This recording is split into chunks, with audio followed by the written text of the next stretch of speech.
Hey guys, how you doing? Hey, I wanted to make this will probably be like a two-part video, and I wanted to sort of make the first part be about like what I had to do, to as far as traveling and all that, some of the hurdles I had to jump over or whatever to get to the Philippines, right? From Chicago. That's where I'm from. So, and actually, I lived like half my life in the city and half my life in the suburbs, and I'm like 61, so, for anybody wondering out there. I don't always have that real strong accent, like, except when I get pissed off, so, and it comes out.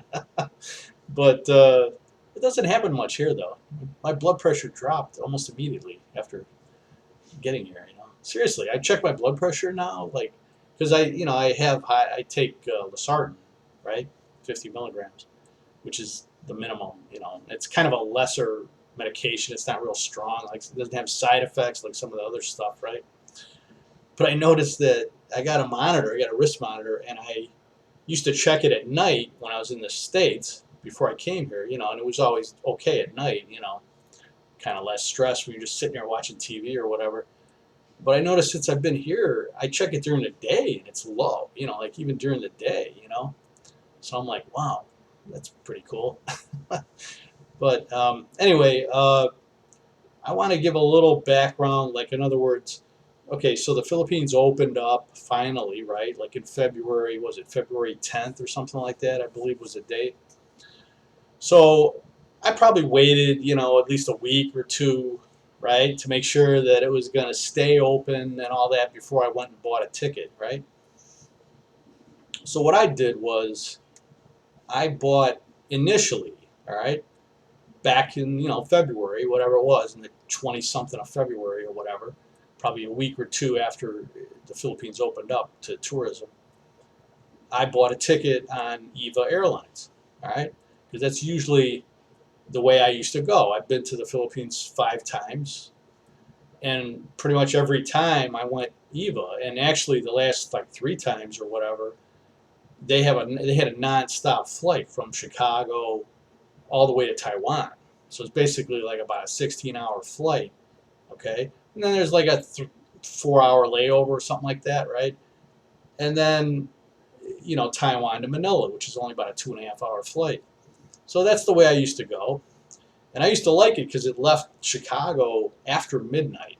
It would leave like around just after midnight, 12:30, something like that. And it was perfect because, a couple hours into the flight, it'd be easy to fall asleep. You know what I mean? And I used to sleep. Like I know some guys say, well, they can't sleep on planes, or some people can't find it difficult to sleep on planes. But on that long flight, man, I usually slept 5 or 6 hours at least, maybe 6, 7 hours. And then I'd be all set pretty much. Like by the time I'd get to the Philippines, I would never experience much jet lag, which is still true even on this last episode of coming here. I really don't experience much jet lag going from the States to the Philippines. But if you go the opposite way, you go back to the States, yeah, you'll be screwed up for about 4 or 5 days. Your schedule, your sleep schedule will be kind of weird. But anyway, so back then, I initially bought a ticket on EVA Airlines, okay, and for like a June, it was the same date. I wound up leaving on the same date, but it was like June, whatever, June 7th. It was just after midnight.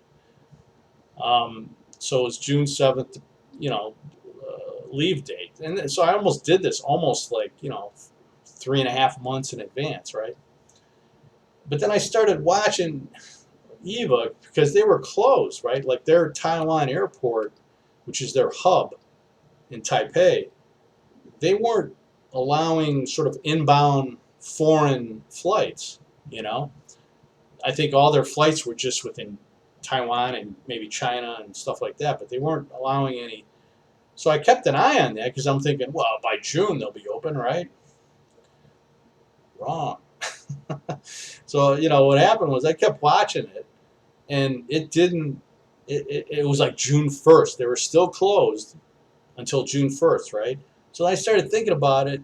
About a month went by. Now I'm at the end of March, and I'm like, if I wait till the last minute here, we wait until June 1st, and then guess what? About a week before that, which would be about 2 weeks before my flight is supposed to leave, then they're gonna tell me, oh, no, we're gonna be closed now till July 1st. You know, so I didn't want to go through that kind of stress. So I think it was, like I said, about a month or so later, toward the end of March, I said, you know what, forget this. I said, I'm just going to cancel the flight and I'm going to find another flight, which I did. But unfortunately, with the EVA flight, I had to pay a cancellation fee, right? And it was about $220. You know, now the ticket that I wound up finding on another airline was a substantially less than the ticket that I had on EVA. Okay, let's just put it that way. Um, so it wasn't that big of a deal. I was like, I still saving a little money, even though it cost me 220 or whatever. But I started thinking about that, and I'm like, that's kind of a little grift they got going there. It seems like, it's kind of like, because unless you wait till the last minute and let them cancel, which then they give you 100% of your money back, if you want to go through that kind of stress, that's the only way you're going to avoid the fee. But because technically they weren't closed only till June 1st and my flight left June 7th, that's me canceling and then I had to pay the fee. You know what I'm saying? See what's going on here? Like, they're making money selling these tickets even though nobody's getting on the plane, you know. Anyway, and I had no problem with, I'm just stating a fact here, but I've had pretty good service with them, previously. I mean, although I will say, in June of 2019, I came here to see Amy, and we just spent the whole time in Manila on that trip. It was like 17 days. And when I went back, I went from Manila to Taiwan. About 45 minutes after we landed in Taiwan, this was like June, I don't know, 21st or something like that, right? 2019. There was a flight attendant strike. I swear to God, like that day, like literally after I landed, like an hour after I landed, there was a flight attendant strike. So guess what? Flight to Chicago was canceled.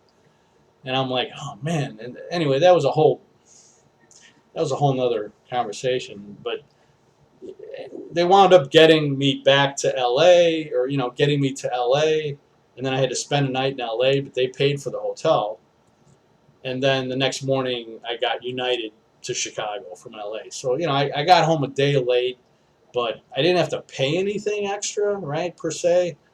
And they gave me, I think it was like a business class seat, actually, going from the Taiwan to LA flight, right, which was nice, you know. Um, but anyway, but leading up to that, hanging around the airport forever and just standing around, not really even having a place to sit down, and it was kind of a whatever. It wasn't the best experience in the world. So anyway, I got the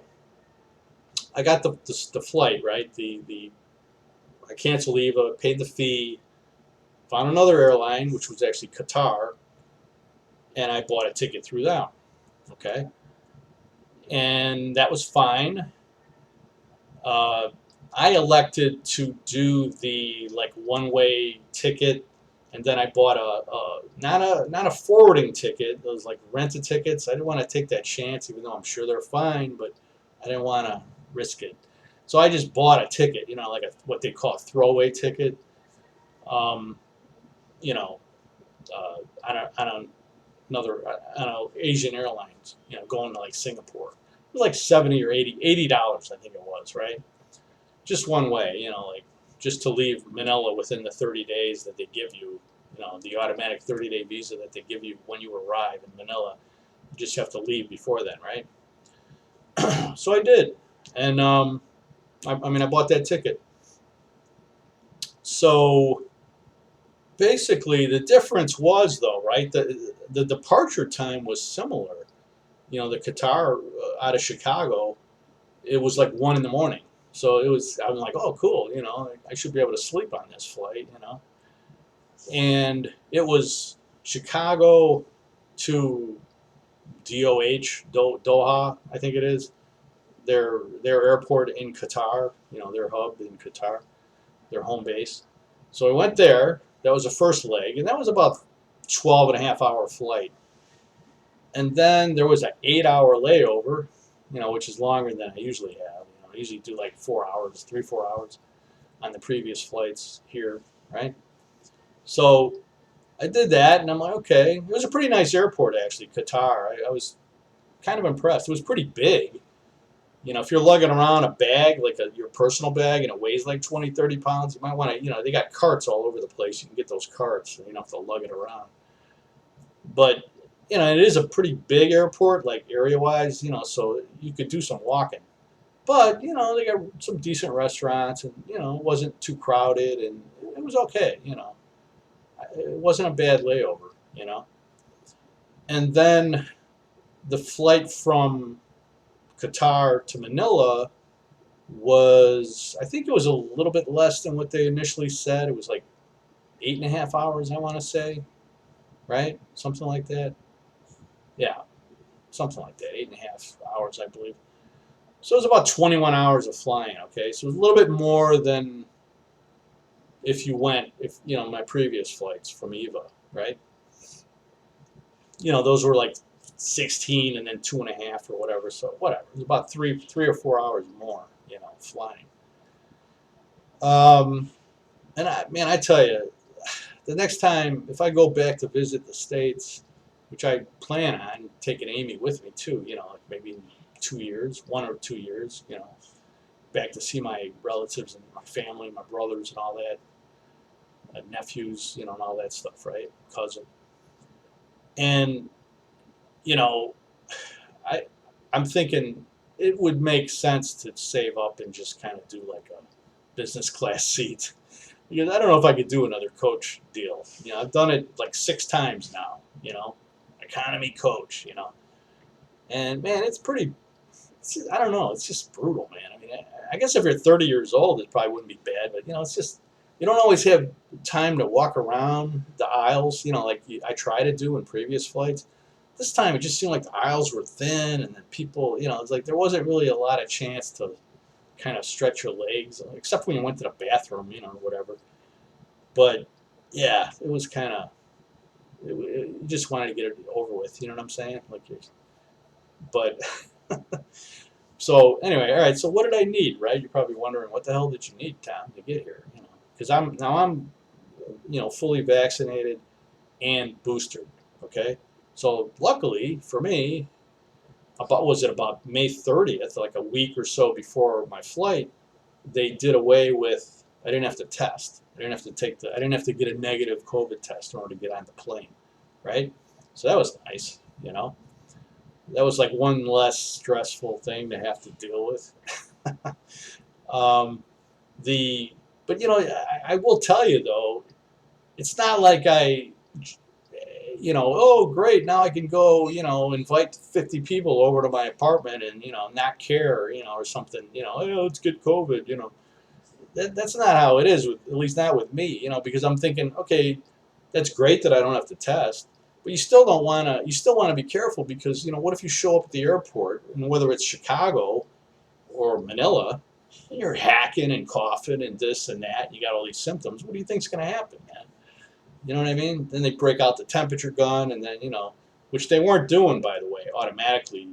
Like this time, they weren't doing the temperature guns. But I mean, if you had symptoms, they probably would. And then they might make you go into quarantine or something, for at least 5 days or whatever. So you still want to be careful. Is the bottom line. I mean, it was nice that I didn't have to worry about the test. You know what I mean? And it's not so much, when you're comes to that test. I never been tested. I never had COVID. Seriously, like I've been careful and wear my mask in the stores and all that stuff. I'm one of these goofballs, that like kind of did what you're supposed to do, basically.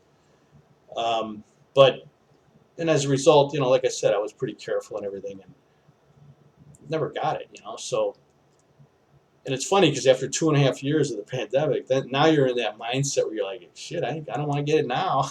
I went this long, you know what I mean? Like, you get that mindset, like, let's just continue to be careful for a while, until this is really over,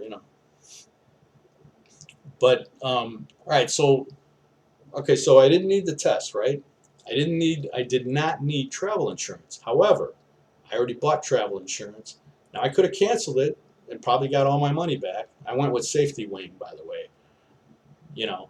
But I thought about it and I was like, why not just keep it? For the first month that I'm there, just in case something happens. What the hell? You know what I mean? It was 150 bucks, you know, because I'm over 60, So like if I was 50 or something or 40, it probably would have been a lot less. Would have been less than 100 bucks, I'm sure. So all right, so I did that, and then of course I got my passport. Like you always need that, in travel, pandemic or not. But the key thing was the One Health Pass. Okay, and this was interesting. This is something I found out. Initially I was able to, I did it 2 days before the flight because now I don't have to worry about I don't have to wait till the test results because there's no test. So I did it like 2 days, less than 2 days before my flight.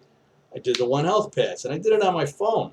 You know, I could have done it probably on my desktop or whatever, or laptop, but I did it on my phone, and it was all right. I mean, it wasn't too bad. It took like 20 minutes or something like that, to go through it. You upload a couple photos, your vaccine card, um, something else too. I can't remember what it was. But this is the interesting part. Initially they give you a barcode, okay, and you're like, oh, okay, so that's it. I'm all set with the barcode because it says something like you can board with this. So I'm like, oh, okay. And then there's my girl. Hey, babe, I'm doing a video. That's all right. Just doing a talking video. I'm telling them about the One Health Pass. But all right, so I thought the barcode was it, because it was like there wasn't any follow up with a QR code right away, right?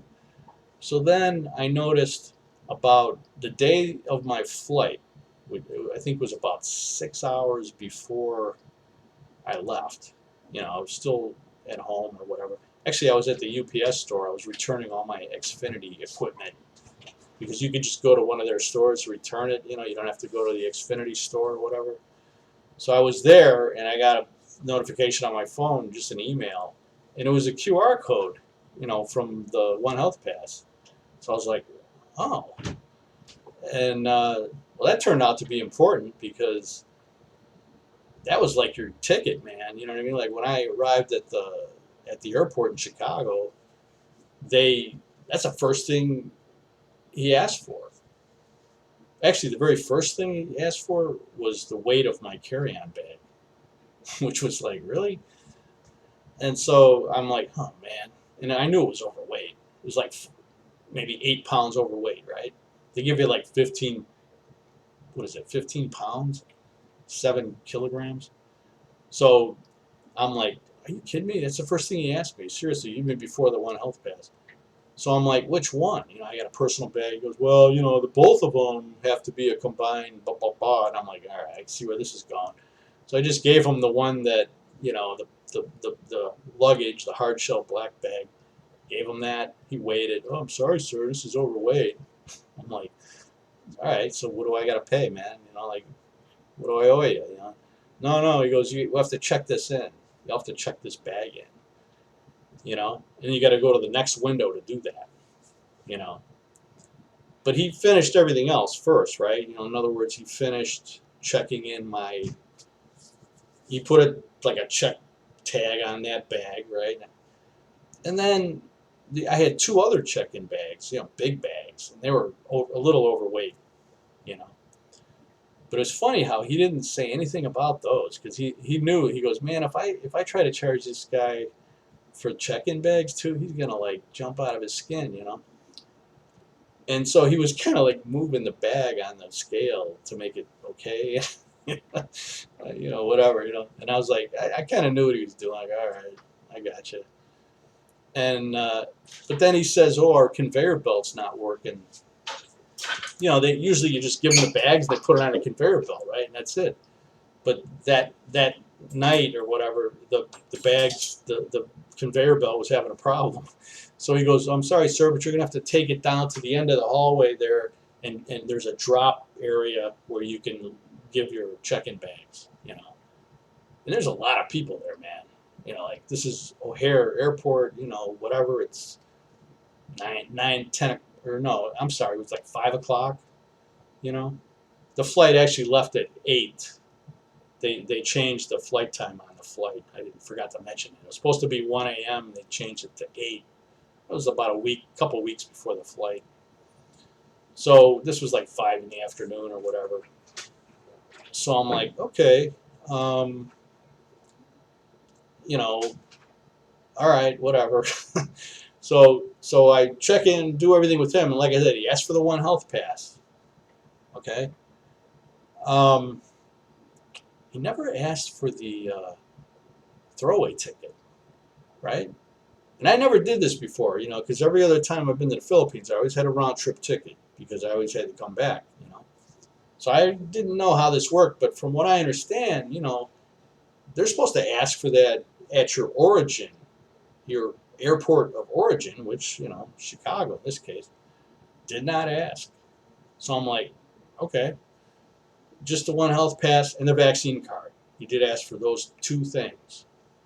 So I showed him the QR code and all that, which was nice, and then I showed him my vaccine card and, of course, my passport. So we did all that, and it didn't take too long. But then I had to go to the next window, like I said, and that took a while. The guy was on the phone, he was on his cell phone. I think he was dealing with another problem. It wasn't like a personal call. He was dealing with some other kind of problem, but he was using a cell phone. So I'm like, oh, okay. Did they pay extra for that, dude? Using your own cell phone for business or for airline problems? So anyway, but I waited. It's like 20 minutes. You're just standing there. You're like, okay. And finally, he's done, and he processes just that. He turns in the bigger carry-on bag into a check-in bag. It's like $250. All right, so I'm like, Jesus. But whatever, at this point, you know what I mean. You're a captive audience. What am I gonna do? Like get pissed off and make a scene. Like that's gonna help. At this point, I'm just like, get me to the Philippines, man. It's been like a freaking. There's been a lot of stuff. A lot of waiting. I haven't seen my girl 2.5 years. I mean, it's been just like, get me the hell out of here. So I did. I just paid it. I go, take cash. No, sir. Like, all right. So I get my card. So anyway, did that, and then I had to go down through all these other millions of people. And then down the end, made a left, all the way to the end, and then I was able to give I had like 3 bags now to check in, 2 monster bags with like 50, 60 pounds each in them. And then the other one was like, whatever, it's like 23 pounds or whatever the hell it was. So I gave that to them. That's it. Now I only got my little personal bag, which wasn't light. I actually had my mini desktop in there and and a laptop, ThinkPad like Chromebook or whatever, and some other stuff. So it had some weight to it, whatever. It felt like about 20 pounds, but I don't know. So anyway, so finally, I went through all the garbage, and luckily didn't have to take the computers out of the bag. When you go through the detectors and all that. I think one time I didn't even have to take my belt off, and one time I didn't have to take my shoes off. So I think they're getting a little more, like they look you over and it's like, all right, you're good. You got gym shoes on, whatever, that's fine. Um, but the guy there goes, oh, do I got to take? He goes, no. He goes, just take the whole bag and just put it in one of those bins, right? Like normally you would put your laptop in the bin. He goes, just put the whole bag in there, man. And then the other bins for all your other smaller crap, the stuff that's in your pockets and all that, right? So I did all that, and then no problems, now I'm at the gate, standing around, kind of waiting. There was a few seats. There wasn't a lot of seats left, but there was a few seats where you could sit and wait. And got on the plane and everything, and it was fine. The flight was fine. I think it was a 777, which is usually the kind of plane that I used to go on with Eva. And the food was pretty good. Um, yeah, you can't complain about it really. I mean, um, but it's just that the whole coach thing, and you're just sitting in this kind of a fairly tight seat, and then one of the flights I didn't have, I had to put my personal bag. There was no seat in front of me, so I had to put it in the overhead bin. But whatever. But it was just, I don't know, man. Let's talk about. This is probably going to be a long video, but let's just talk about these bathrooms, man. In coach, I don't know how they are in first class, but Jesus, I mean, I'm not. Listen, I'm 5'6". I'm a little overweight, but I lost several pounds since 1 year into the pandemic. I think I was up to I was 26 pounds heavier than I am now. Let's put it that way. About 1 year into the pandemic, like over a year ago, and I purposely lost weight. Diet, kind of intermittent style fasting, eat one meal a day. I've been doing it for a long time now, over a year. So, and plus with that added stress, like about a week or two before I left, because I had other things going on too, other than just this flight. You know what I mean? I had to get all the crap out of my condo, get it ready to rent out, sold my car. I had to do all this stuff like within a month of leaving. And stuff like that. So there was other things, that I can talk about probably on the next video. um, but anyway, like I said, the layover wasn't bad. I ate there. Finally, kind of got on track a little bit. Ate some pretty good food, some juice, and kind of went to the bathroom and all that. Because that gets a little difficult sometimes on the airplanes. Because you don't want to. Sometimes you don't want to eat that last meal before they land, because it's like then you're like an hour before you land, and everyone's on the plane's got to go to the bathroom at the same time, because you just fed them, like 2 hours before the plane landed. So sometimes I'm like, pass on it, just give me some juice or something. But anyway, everything was good, and then it's funny when I arrived at Manila. I mean, it was like, I guess you'd call it anticlimactic, which is good. You don't want any excitement. You know what I mean? And that QR code, man, that was my ticket to the express lane. And it said right on there, it said this entitles you to express lane, and it did. And it didn't take too long. You know, and this is the interesting thing, right? So then you go to that final person, customs, and she did ask me. She didn't ask to see my ticket, my onward ticket or my throwaway ticket, but she took my picture and all that. And of course, they take the passport, they stamp it and all that. But then she said, "Sir," she noticed. You know what I mean? She knows what her job is. You know what I mean? And she goes, "Sir, how long are you staying in the Philippines?" And I said, "Well, I got a ticket out on June 30th, which is true. That's my throwaway ticket date, you know. So I said, what, today's like the 8th, right? So I said, whatever that is, like 3 weeks, 22 days, something like that. And she said, okay, sir, and that was it.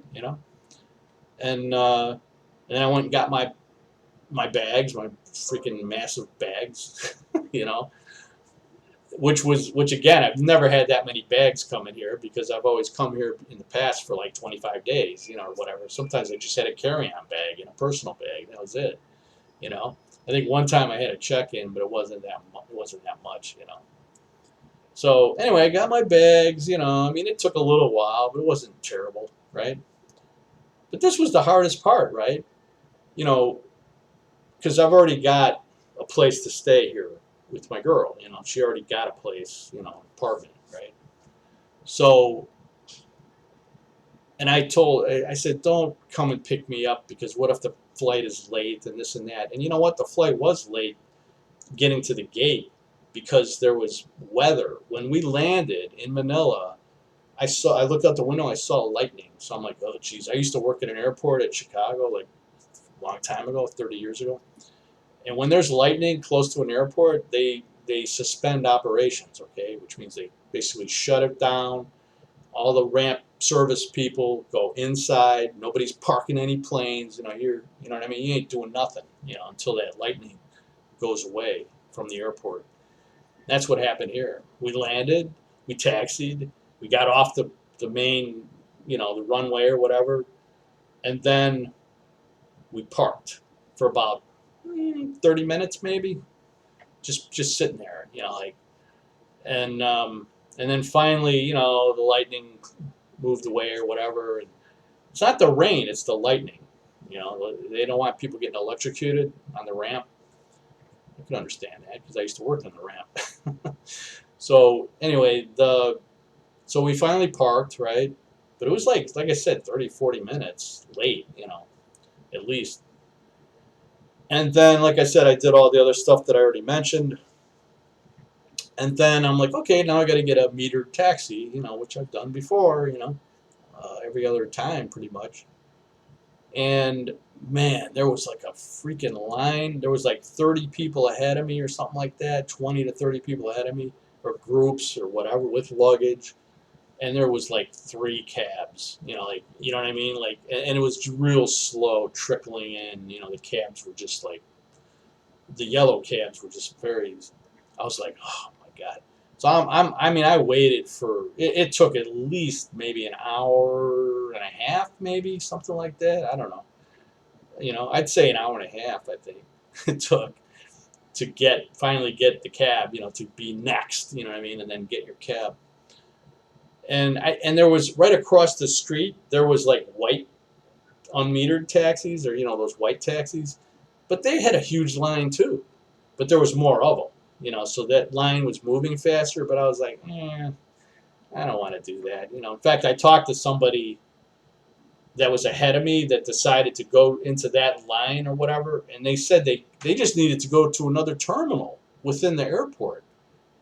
And so they tried one of those cabs, and the guy drove with them about a block, and then he told them how much it was, and I guess he was trying to charge them like $50 US, like for going just to go to another terminal within the airport.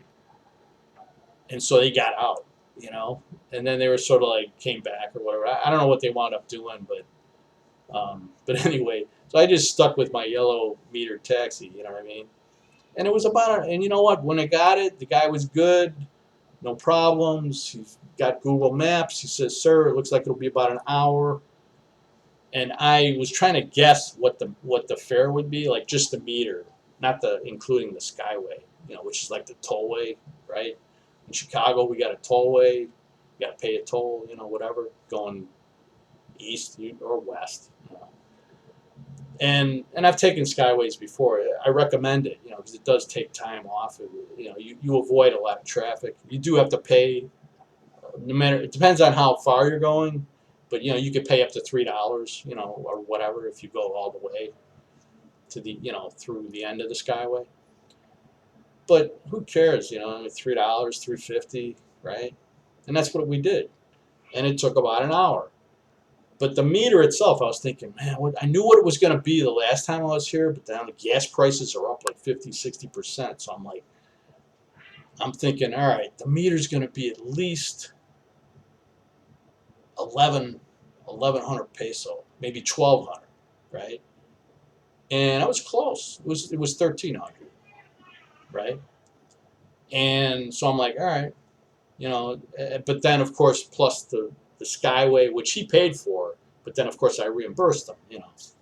So that would have brought it up to like basically 1,700. Well, guess what? I gave him $2,000. I said, all right, here you go, man. I go, good job. He did his job. He didn't screw up. He didn't, you know what I mean? Didn't try to turn the meter off and all that BS. You know what I mean? Like, or whatever, try to charge me too much because I know what the fares are. You know, like I've taken enough cabs in Manila to pretty much know, how to calculate.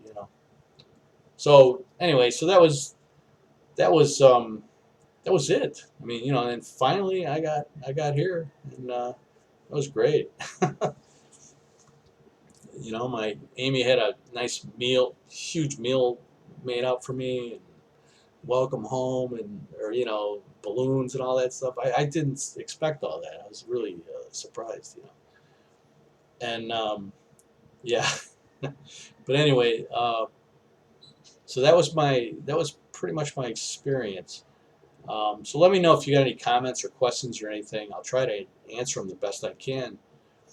And that's about it. Now, I'm going to probably do another part to this, but it's going to involve some of the stuff that I had to do that maybe not all of you guys will have to do, but like getting my place ready to rent out and blah, blah, blah, selling the car, this and that, right? And getting rid of furniture.